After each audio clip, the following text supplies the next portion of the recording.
fee paid to your bank account. So let's break down a little bit of the hierarchy just to really show this. So here you are, you're the service bureau, you got your tax software, and you're selling software to EROs. So let's say you sell your software to these 3 EROs and you put a $50 service bureau fee on each one of these EROs. Well, when now they go out and they start doing tax returns and they're doing bank products for their customers, every bank product that gets funded has that $50 service bureau fee. So every single one of these customers, every single one of these bank products, all of those $50 service bureau fees get paid to you when the bank products get funded. Now, add-on fees can be added on every bank product as well and are typically blended into the software technology and transmission fees, right? So you can basically mark up like the software tech fees, and that's what we call the add-on fee. So for example, in TaxSlayer, the base technology and transmission fee is $21, and it breaks down like this. It's a $3 transmission fee and $18 technology fee. So a total of $21 for the technology and transmission fee. Now, the technology and transmission fee can be set to a maximum of $99 in TaxSlayer. Now, again, the base fee at the very bottom there is $21. That means like that is Slayer's fees. That's Slayer's money, right? Anytime a bank product is done, no matter what, the bare minimum cost is $21. That goes to TaxSlayer. And then you can add on that up to an extra $78 for a total maximum of $99 on the technology and transmission fee, okay? The add-on, again, is whatever you add to that base 21, and that's what goes to you. All right, I hope that makes sense. So again, 21 base plus whatever your markup is, that markup is your add-on fee that goes to you. So here's an example here, and this will probably make a little bit more sense visually seeing it. So this is the actual bank application that you would do in TaxSlayer when you're enrolling an ERO with the banks. So you can see here, we have the base transmission fee, right? This whole box, this window is transmission fees. We have the base transmission fee of $3 and the technology fee of $18. Again, those combined, that's where we get our 21.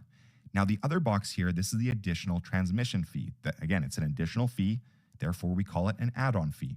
And you can see it says on the right, $1 to $78. That means we have to put a fee at least $1 to $78. So in this scenario, it's maxed out, $78, and you can see the total fee at the very bottom is $99.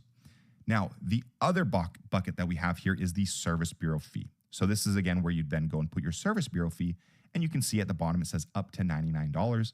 That's the limit in Slayer, so you could put whatever you want in that bucket as well. So let's now go through OLT Pro. So there's a little bit differences with this. The base technology and transmission fee in OLT Pro is $25, so it's a little bit more. It breaks down like this. It's a $10 transmission fee and a $15 technology fee. So it's a $25 total technology and transmission fee. Again, that's the base fee that's going to OLT. That's the base fee. Now you can add on to that. Now this is where OLT, it depends on, it's actually based on the bank. So for this bank, it's TPG. The transmitter fee, you can mark up whatever you want. Technology fee, you can mark up. Service bureau fee, you can mark up whatever you want as well, right? So you can actually mark all these up to whatever you'd like. RA, you can see there the transmitter fee is between $10 to $300. The service bureau fee is between $0 and $200. By the way, RA is Refund Advantage. And then finally, we have Republic Bank. So transmitter fee is from $10 to $99.99. Service bureau fee, same thing, $0 to $99.99. So on OLT, you can kind of have a wide range of different fees, but I would recommend, just for simplicity, keep it simple, set a fee that can apply for all 3 of them, and just do that. It will really save yourself a lot of time and headaches by trying to keep track of all these different fees. So add-on fees, before we wrap up here, add-on fees, unlike service bureau fees that get paid out in season, again, service bureau fees, whenever those bank products get funded, boom, money hits your bank account. Add-on fees get paid out in lump sum in end of June or early July. Typically, early July is what we aim for. If they can get out early, end of June, fantastic. But they get paid out early July along with volume incentive disbursements, which we'll get into later on in this chapter.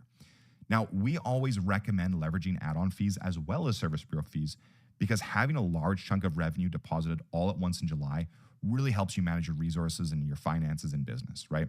The tax season is very seasonal. If we generate all of our revenue in the first 3-4 months of the season and then nothing else afterwards, we have to budget, we have to manage those funds. If you put a couple bucks on the add-on fee, the nice thing is once we get into the summer, you get a nice big check cut for you, and it's like, boom. Well, it's not an actual check. I just say that as an example, but you get a ton of money in lump sum deposited into your bank account all at once, And it really helps you be able to leverage those additional funds later in the year for more marketing, things like that, to really continue to grow your service bureau business. Now, there are other areas that you can also increase add-on fees, which are the ancillary products. So we're inside the software. There's like things like Audit Protection Plus. There's a bunch of other areas when you're in the software, you can actually mark up those additional fees. Those are all also considered add-on products, and they all follow the same thing. They'll get lump sum together and paid out in July. So as you progress through your software training, you guys are going to become a lot more familiar with setting both service bureau and add-on fees in the software. And I want to run a couple scenarios here just to really paint the picture for you guys. So say you have 10 offices under your service bureau who do an average of 100 bank products a season.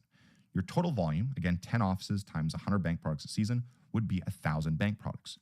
If you put your service bureau fee to $50 per bank product, you would get $50 times 1,000 bank products, $50,000 revenue.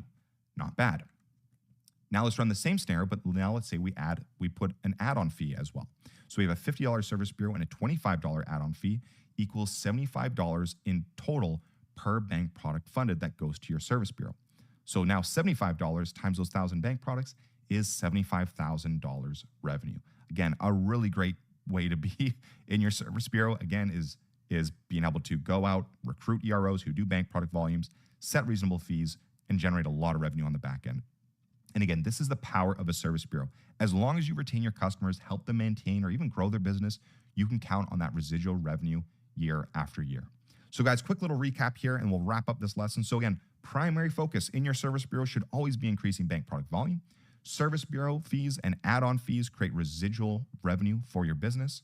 Service bureau fees are paid in season as bank products get funded. Add-on fees are paid in July along with rebate incentives.